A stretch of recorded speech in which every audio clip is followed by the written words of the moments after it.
We have. Okay. Nick, I must begin this interview by congratulating you on a fantastic performance in Heartbeat. Are you as pleased with this or more pleased with this than some of the other things you've done in recent years? Well, I'm very pleased with it, but I was pleased with North Dallas 40. Although I think North Dallas 40 on an overall picture there were some flaws that we weren't able to work out because of the Hollywood mentality. But and I was pleased with Who'll Stop the Rain. But I'm pleased. I'm very pleased. One thing that I'm very happy about is that we approached the piece as an ensemble piece, a 3-character piece, which is virtually almost impossible in film because you have to keep 3 characters alive and keep the audience connected with 3 characters. And it's very, very difficult to do because your focus is spread.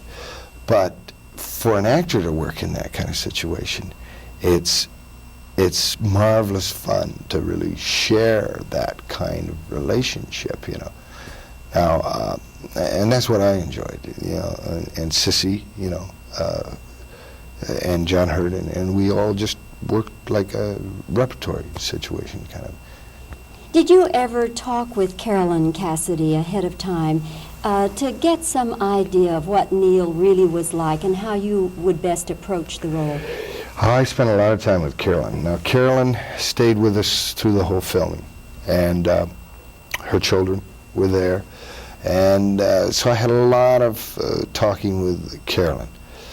Now, and then of course the research I did was through all the material that's written about Neal, through his own little book that he wrote called The First Third, through the biographies on Jack and all this kind of thing. So there was a wealth of material. And also in the 60s I knew of Neal Cassady. I had never met the man, so I knew of the mythology of the man.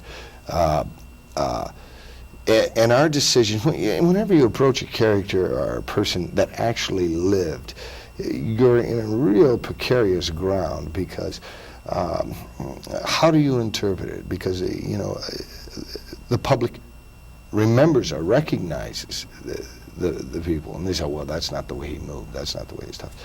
So I stayed away from the actual form of Neal, because he was a verbiage, kinetic energy person, and tried to research out the actual essence of Neal, of what he meant to a lot of different people. And we played on the essences of that quality, the inner quality of it. And that's what you want to communicate to the audience, In the movie, Allen Ginsberg is not really portrayed as Allen Ginsberg. Right. Why is that? Allen reacted very violently to us doing this piece.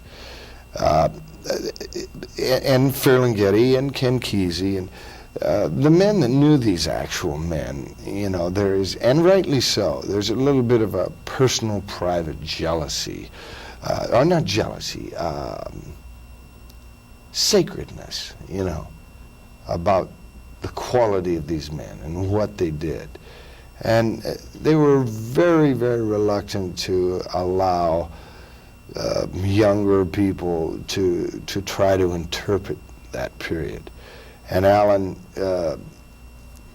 just didn't like the whole idea of us doing it.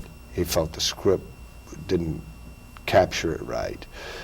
But you see, I turn around and say to Allen Ginsberg, I have a relationship to Jack Kerouac myself. I read his book On the Road in 1959.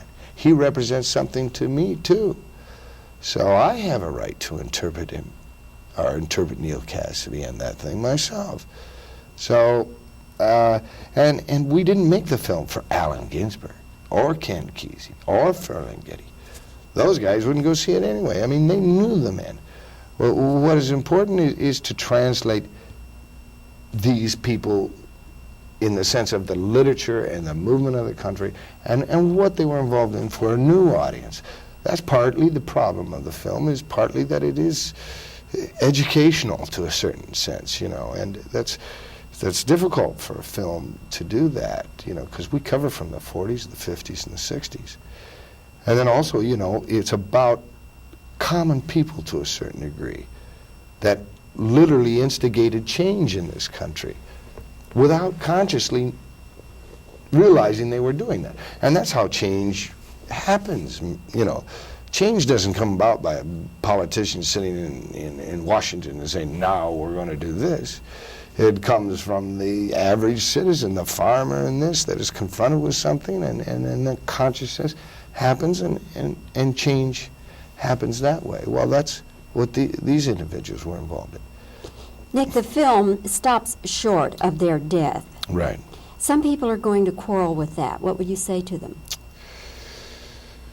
I would say that there's no sense or rhyme or reason to see the destruction of something that was very positive elements of life. I mean, you know, we all come to the end of our lives, and the process of the end of our lives is a decay. But what we leave in human contact is that period of time where we were supportive. And that's what's important about these men, not the fact that their deaths were kind of tragic and horrible in a sense. Drug-related. Yeah, Neal's was drug-related, Jack's was alcoholism. But that's their own personal, you know, abuse and problems. But that alcoholism is not why Jack rode on the road, you know, you see, and that's what we're talking about, we're talking about the positive elements that these individuals created and gave to our society, not the negative elements. You know, the negative elements might be, you know, Neal's death of an overdose. That's not a good example or anything else like that, but there was a very positive element that these men, you know, brought to society, and so that's what we focus on. So there's no reason to go into the death, you know. Nick, do you consider yourself, as far as Hollywood is concerned, do you consider yourself a bit of a rebel? No, not personally.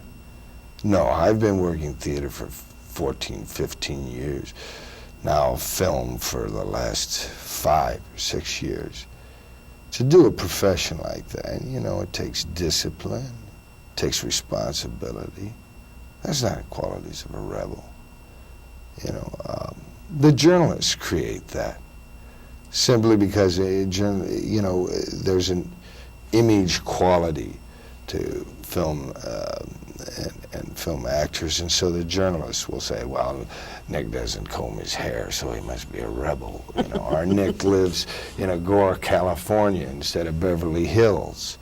Well, I'm not living in Agoura because I don't like Beverly Hills. It's because I grew up in the Midwest in small towns, and that's a comfortable environment for me, and I like space, you know. But it's not because I think Beverly Hills is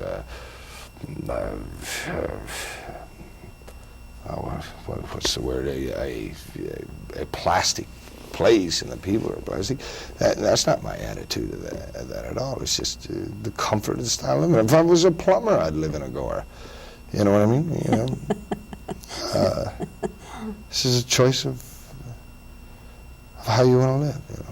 I can appreciate that because I come originally from the Midwest. I relate very well to Texas. I've been here all of my adult life.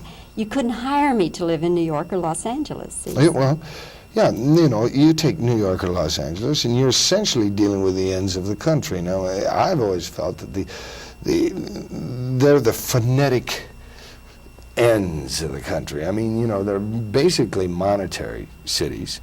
And so you got the money flowing in and the transitory situations. And New York has a tradition, but L.A., you can't say L.A. is a city. I mean, it's a really shiftless, rootless kind of town. Not like what you grow up in the Midwest or Texas or something like that, where you have a history, you know. But that's just L.A., you know. There's nothing wrong with that, except don't go to L.A. hoping to make it Waterloo, Iowa, you know, because it's just not, and you can't get it, you know. So for a lot of people that go into L.A. from Iowa, from Minnesota or Texas or everything, it is a really little bit of a culture shock to them, you know. I don't think in L.A. I've ever found a local bar. You know, in any city you go to across the country, there is always the local bar. You know, there's a lot of bars, but nobody knows each other. You know what I mean?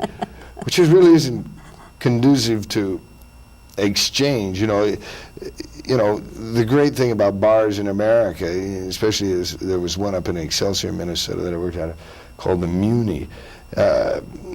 Boy, you go in there, you discuss everything, and usually what we had was a bet when the ice would break on the lake, because they'd put an old car out in the middle of the lake, and when the ice melt, the car would go through. You know, so.